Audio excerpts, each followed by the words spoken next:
Ani Sego, Lindsey Lickers, Community Safety Liaison with ONWA here, and welcome to the drum demo. I want to start by going over what you'll need for setup, as well as going over the contents of your kit. So in the wellness bundle, you would have gotten a drum kit. You'll also have gotten a shaker kit that'll be in a different demo video. But for the drum kit, I just wanted to go over what you should have. And what you should have is an ash frame for the drum. Okay. You're going to have a drumstick, drum handle. You're also going to have some of this batten, and that's to go inside to stuff the stick, as well as everything you're going to need for the leather piece that goes on the drumstick. And also, you're going to have your rawhide. And it's important right before you're ready to do this, you're going to want to pick a day, and you're going to want to soak your rawhide at least 24 hours before you start. Any longer than that isn't really necessary, because you can kind of risk and compromise the material and the hide. But I just want to show you what I do. So I get a little bucket and I cover the rawhide just so the water is just right above it. And the most important thing is to make sure that the water is above the rawhide and that the rawhide stays submerged. So what I've done is I've gotten a few grandparents and I put them in here to kind of weight it down and make sure all of the rawhide is underneath. Okay? And that's super, super important. If you want, you can take the rawhide out of the water, dry it off with some towels, maybe about 20 minutes before you're going to make your drum. That's really up to you. It's just so that the hide is not dripping wet when you're using it. I don't really like that method, but it's really up to you. And what I do is I put some either newsprint or just some garbage bags to cover my table and make the area of where I'm going to string it. Okay, so let's move on to stringing. Okay, so you've pulled your rawhide out of the water and you can lay it all out. You want to have the frame and the rawhide string as well as the drum face out, ready to go. So you're going to notice when you take a look at your rawhide, there's going to be a smoother side and then kind of like a rough side that has a bit of a texture to it. So this texture, you want that side up, and that's going to be going on the inside of your drum. And you're going to string around it. Okay? If you do it the other way, what's going to happen is it's going to have a interesting sound to it. It's going to sound kind of off. So this is the way that you ensure that it sounds how it should. So to start, you can lay it out and you can take your drum frame. And what's nice about the drum frames that they've made is there's not really a top or a bottom. They've sanded all the way around. So that's really up to you what side you want to go with. I think I'm going to go this way. Place it in the center. And you want to just kind of see and make sure that you have the same width all the way around. Because what's going to happen is this is going to fold over, right? And that's going to get stretched and held by that lacing. And so you don't want to have one that's way over here because then your drum's going to be kind of off center and your handle's going to be over here. So that would be really funny. It would just be uncomfortable for you and would make the drum more prone to having it get damaged easier in the future. So I'm going to check it out, make sure that I have enough space on each side, and I'm just going to kind of go like this just to make sure the holes are coming just around the frame each side. See, I could probably go a little bit further here. Yep. Okay. So then you want to pick a set of holes. You're going to notice that there's sets of twos. You know, they're in little pairs. So you're going to pick one side to take your lacing. And one thing I like to do too, you'll notice that the lacing is cut and it's kind of on a square. Like it's kind of, it's not an angle. So sometimes what I like to do to make it easier for myself is to cut the rawhide just like this. See? Then it makes it easier to go into the holes as opposed to it just being a squared off edge. You can kind of see that. Okay. So I'm going to go in from the inside, or rather, sorry, the outside. And I pull this through. Oh no, I had it right the first time. Ha ha ha. Fooling myself. Gotta remember how to do that. So pull it through. And what you're going to want to do is you're going to want to leave a little bit at the end. You don't want to pull it all the way through. Okay, so I'd say maybe, a good foot would be okay. Maybe about that way. And what you can do in the meantime, so that you make sure that this doesn't come out while you're threading, you can just make a little loop. Make a little knot, right? Not too tight, just enough to hold it in place so that it doesn't slip out when you're stringing. Okay? Just like this. And this is where it kind of gets a little, it's going to be a little bit to manage because you're going to have this long string all the time. We just want to make sure that there's no knots, that it's all open and free here. Okay. So you see there's some, you'll notice that it might have gotten a little knotted up when you're moving it around. Okay. So, okay, we're good to go. You can move that back over here. Pardon me. I'm recovering from a respiratory illness and it's just not leaving me. So I get hard time to breathe sometimes. Okay. So same thing, I'm going to cut the angle on the other end. Just makes it easier for me. And what I'm going to do,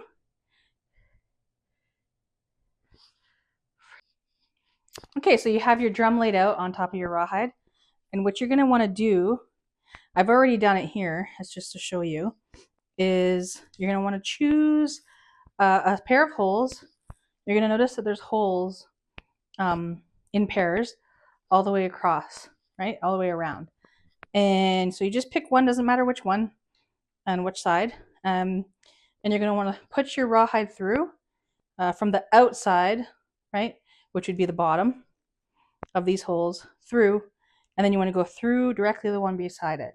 And then you're going to pull the rawhide all the way through, leaving about a foot at the end.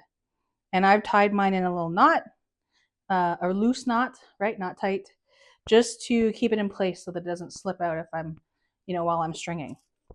So what you're going to want to do, and you can count this, right? So here's a set of holes here that I went through. Here's 1, 2, 3, 4, 5, and then the 6. So right directly across is that six that I counted. So I'm going to go through those. And again, when I go through them, I'm going to want to go through across and then again up through the bottom.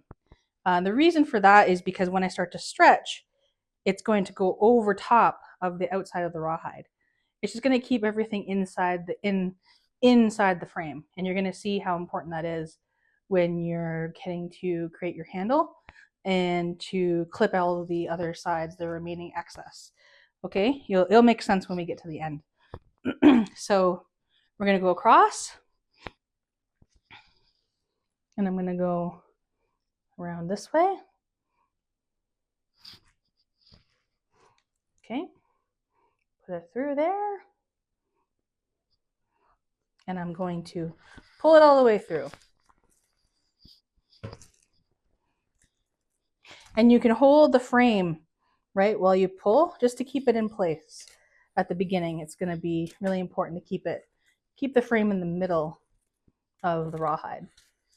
And the way I was taught is also to do your best to not allow the rawhide to hit the ground. Just because, you know, it's something I was taught with making sacred items. You want to make sure that you're putting that intention and that caretaking already, right, into what you're making. So you'll notice there's like a little swirl. So what I would do is just go through here and straighten it out. Okay.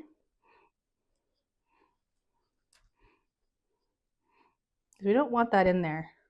So we just twist it in here. Okay.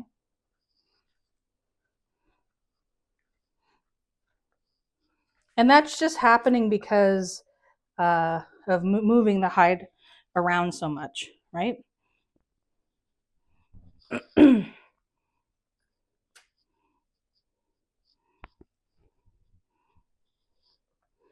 And I mean, if you really wanted to, you could go for that look.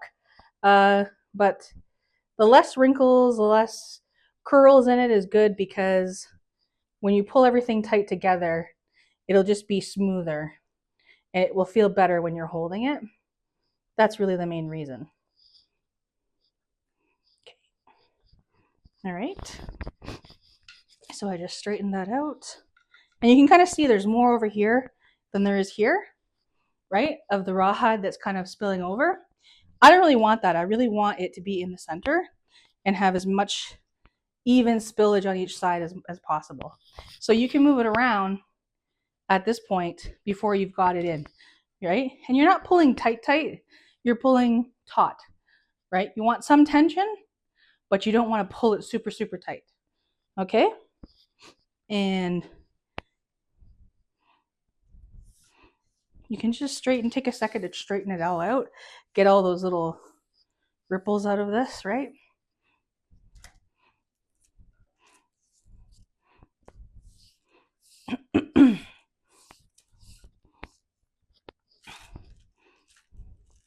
Okay, now the first one's always a little confusing because you're feeling like you want to naturally put it through here, but you don't actually have to do that for the first one.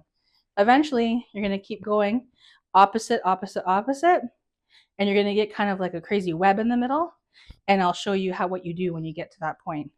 But what you're going to want to do is you want to just go to your right and go in the next set of holes that are right beside where you started. Okay, so this is going to go here, right? And then that can go in that hole and this one, and then you're going to pull it through. Then you're going to go to the opposite one on this side, and then just keep going around. Okay, we'll do that a couple times so you can see, and then I'll zoom forward to where we're going to start to pull everything together. Okay, and you remember, you want to make sure that there's tension, and don't feel afraid about the material, right? Some people, when they make drums, they get scared that they're going to break it. Deer hide, moose hide, you know, the hides of the animals is really tough. It's very strong, right? So don't worry about that. It would take a lot of pulling in order to snap anything, especially at this thickness, okay? So now, remember that key is you want to go in, right? From the outside,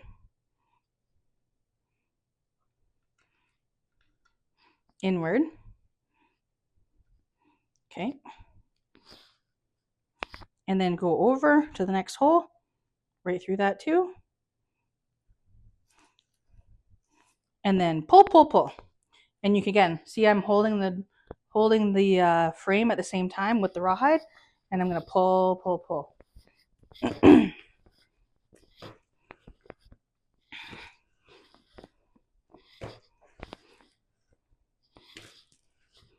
Now you see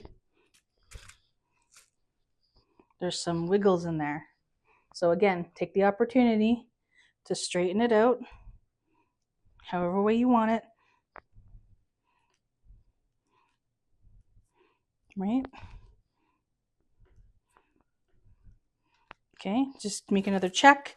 Always keep checking to make sure that it's on, that everything is even as possible. Okay? And then you can feel, you can start pulling a bit tighter. right? As you go around and keep adjusting it. So now, what I said, you're going to keep going over the opposite, right? In that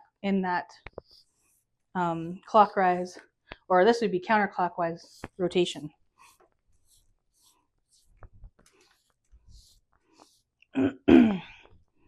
Okay, so you're going to take this and it's going to go over. Same thing. You want to go over top like that.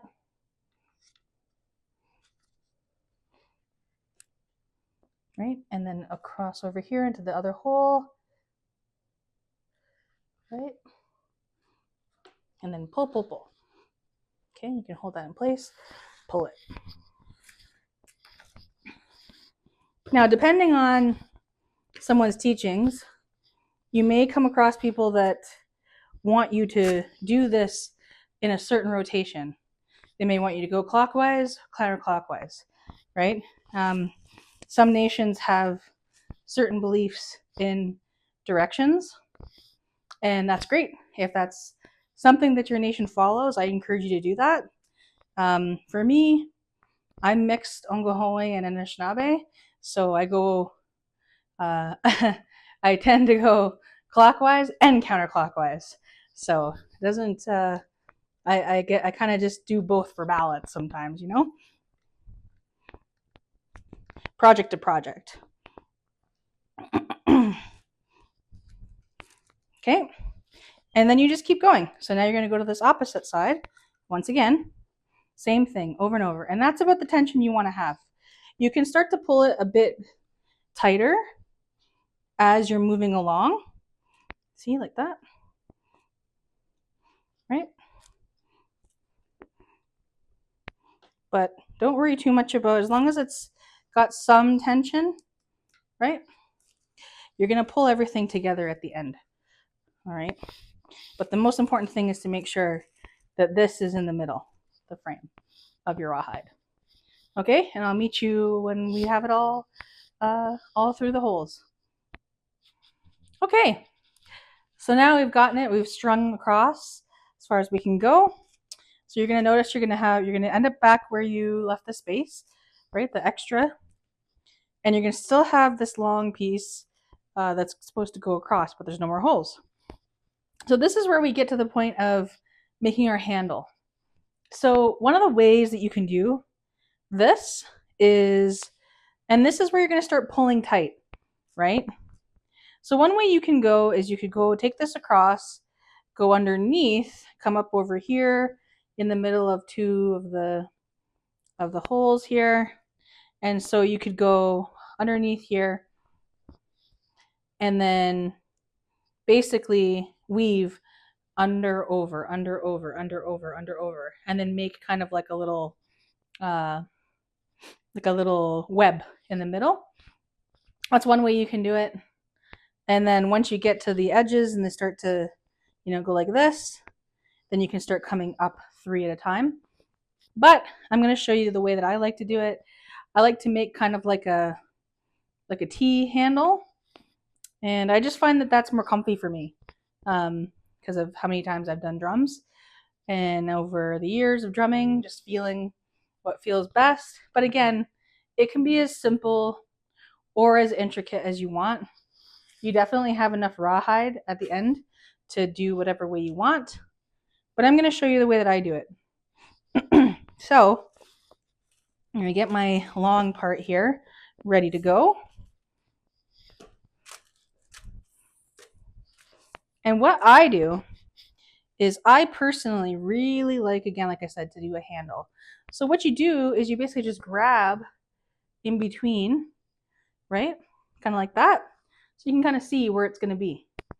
So I take this, the long one, I go underneath. So it's kind of awkward a little bit, but I pull it through. Kind of the opposite. Like as if you were going to go through an opposite hole again, but there's no holes, right? So you kind of just have to push it around.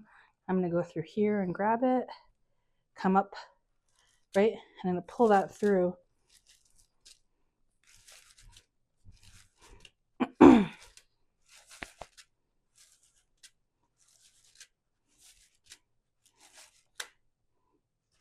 Okay, so now there's no more tension left. So I'm going to go like this, and I might come across. See this? Now I've pulled, now I can kind of pull this in place, right? Being more in the middle. So I'm going to do that, and then just go underneath again, come up on the side here, right? It's almost kind of like a little knot, but not quite. And then I pull this all the way through once again.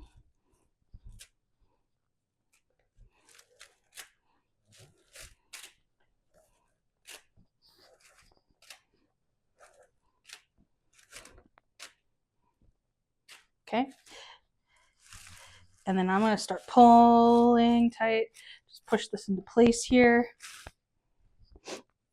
And now I have this piece down here that I can also start to pull through. So I'm going to hold that in place, hold it tight. Pull this out.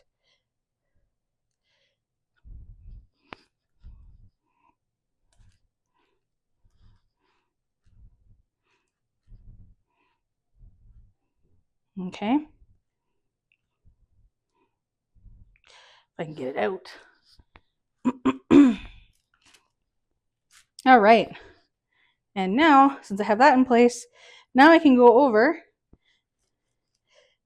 right? See that?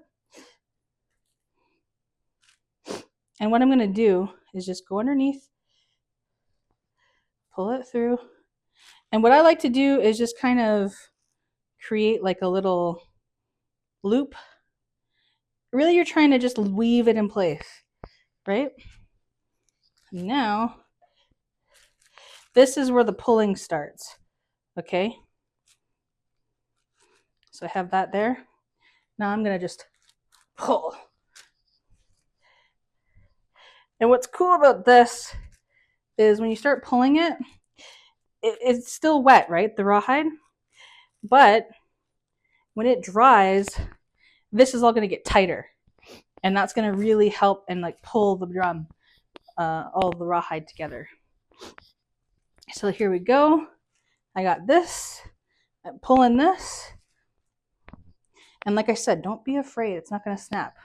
I know people get nervous about that. Okay. So now, see, these two pieces are stuck. That held my other piece in place now.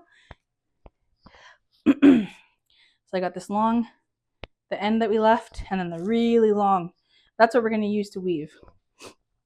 But I want to stop here and talk about this piece that we left. Okay?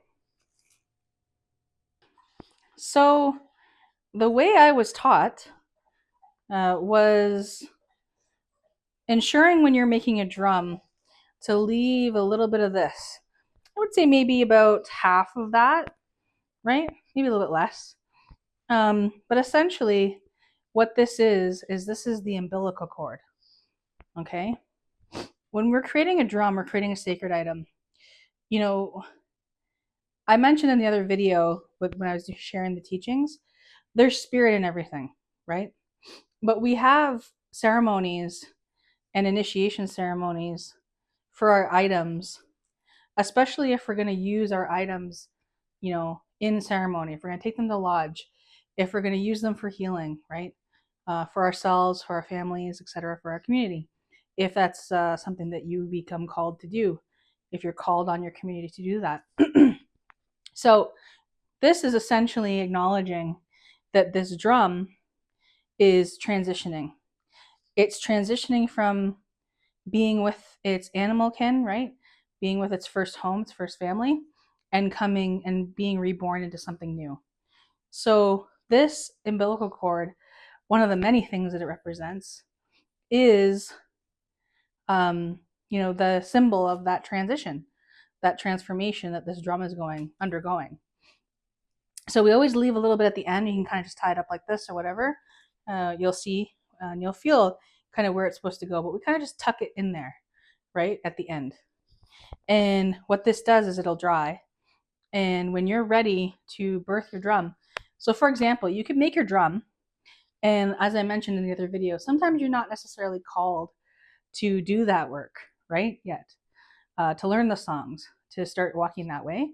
So you can still make the drum in anticipation for that, getting ready for that.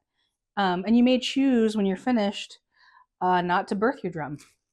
And I know lots of people who have made drums and have not birthed their drums, maybe, 1, 2, 3 years later, right? And that's okay. That's the point of this umbilical cord. So when you go to a birthing ceremony for your drum, a lot of communities have them. And, at ONWA, we could put you in touch with some people that do that in your area. And, there's a whole ceremony that goes along with that and is connected to, the medicine in you and what that drum is going to connect to when it comes to you as the caretaker, right? As the steward of that drum. So that's the whole point of this.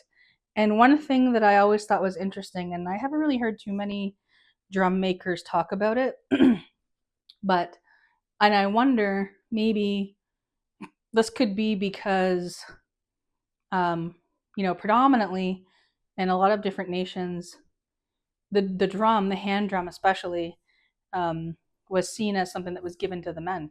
It was gifted to them. And that's okay, right? Like, some people have some really hardcore beliefs about that.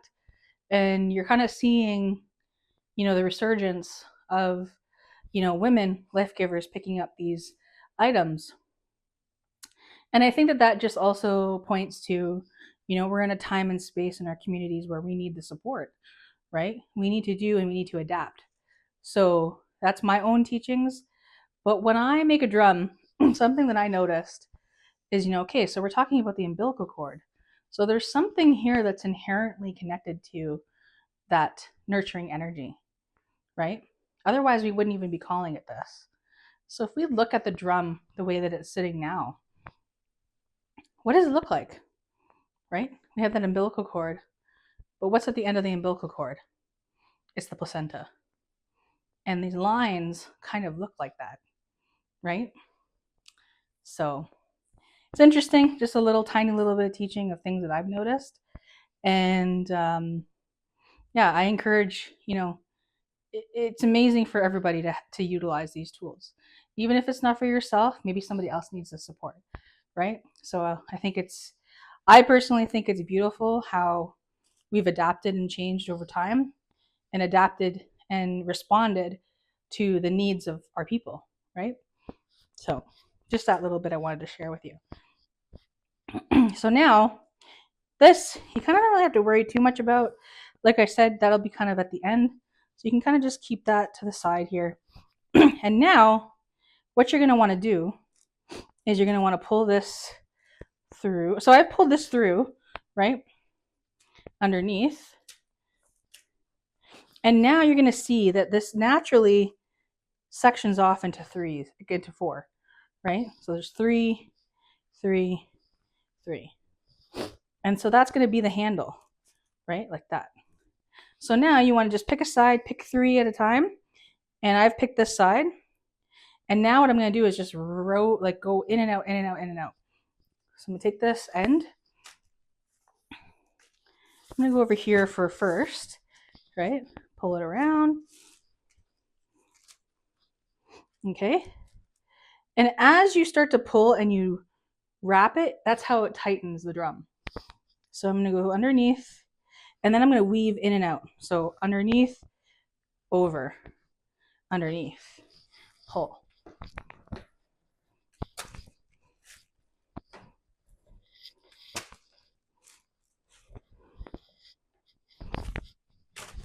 See that? And then just pull it this way. There we go. And then I'm going to go back underneath again.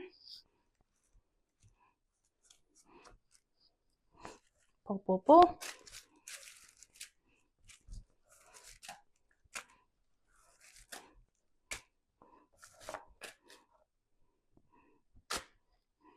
Okay.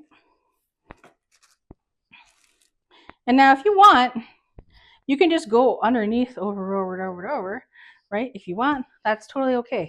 That's up to you. And then what you're going to want to do is bring your line back this way and then go up to these three, and then over here, and then down here, right?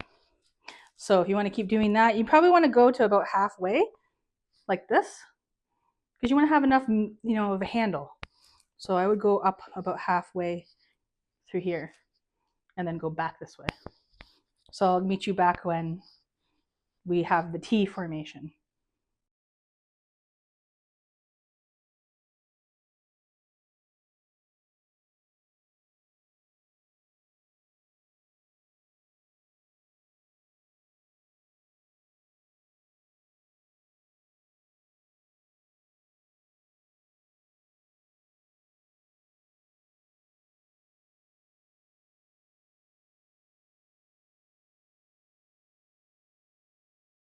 Okay, here we are. We've weaved it all in and out. You've made whatever handle it is that you wanted to make. Now check that out. Wow. Yeah. Right? Should be springy, right? Should be tight. You should have been pulling tight the whole time. And so now I'm at the end, right? I have all this excess. You don't want to cut the umbilical, remember? So what I do to end it all is wherever I weaved, I went underneath. I'm just going to go through again and go through a loop, make a little knot off here, pull it all the way through, and push this in place and pull. Okay.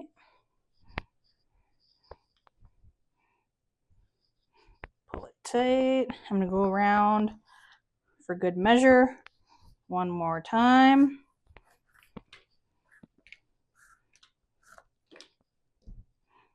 And I'm going to go through the loop again. I'm just doing this to make sure that it stays in place, right? Pull it tight. Okay. You can kind of push it underneath so that it hides it, right?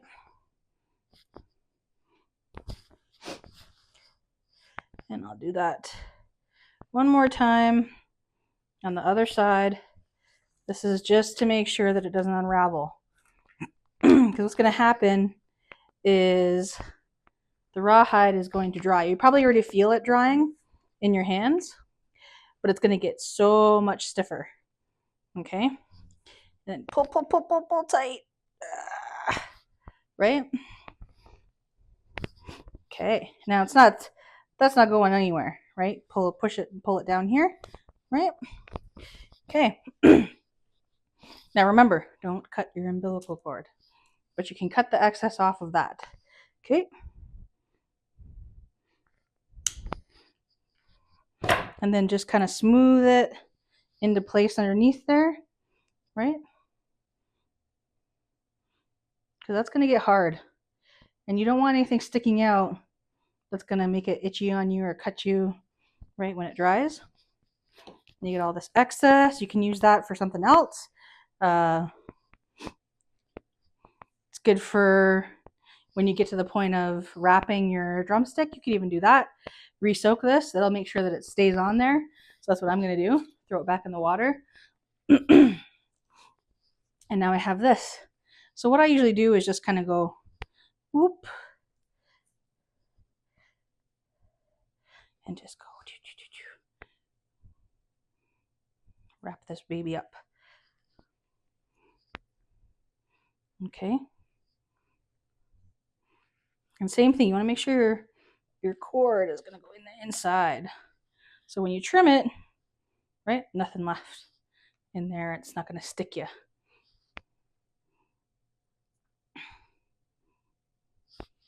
And then I just tuck that in here so to let it dry. And then look at that, right? So then you're going to notice on the edges, you've got some hide sticking out, right? Like got some excess here. What you can do, and what I do, some people, they like to just wrap it with like a, like a big scarf, right? You got a kokum scarf, you could do that, wrap it and tie it really tight. That just ensures that all the flaps stay, together and down while it's drying.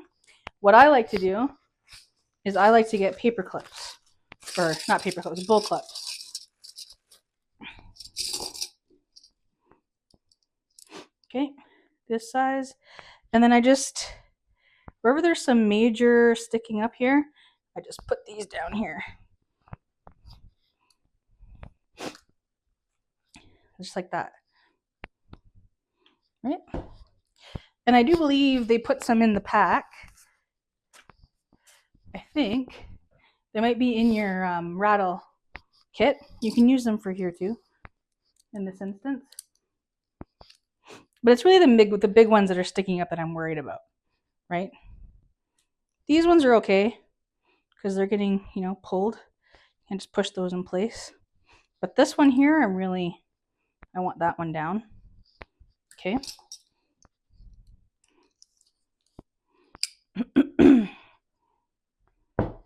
This one over here.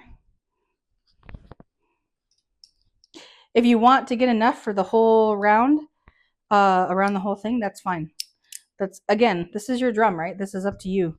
But the major thing you were concerned about is making sure that the big excess pieces are tucked in, because this is going to become sharp if you leave it like that.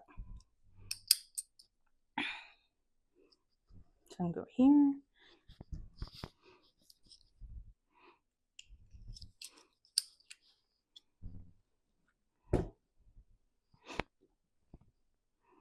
See, I want that one. I want that one down.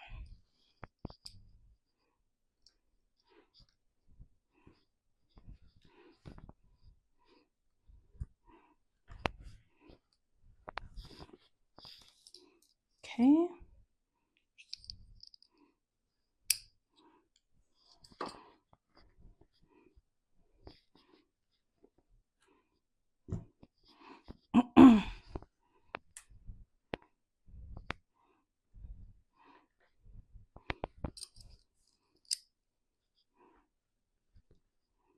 This one right here. I probably would want to put this one, maybe this one here. If I can find another one somewhere. Because this is going to bug me over time, right? But everything else is pretty good. It's all kind of, it's already forming inside, and you can kind of push it into place a little bit. And then what you're going to want to do is flip it over if you want and let that dry. I would say probably about, I'd say a good 2 days to let it dry before you drum it and see how the tension is. You'll see the difference as soon as it dries. But yeah, and then that's it. And then, like I said, when you go to do your birthing, you cut that baby off, and you go put it on the land, or you put it in the fire, whatever your traditions are. Okay, so awesome. We'll move on to the drumstick.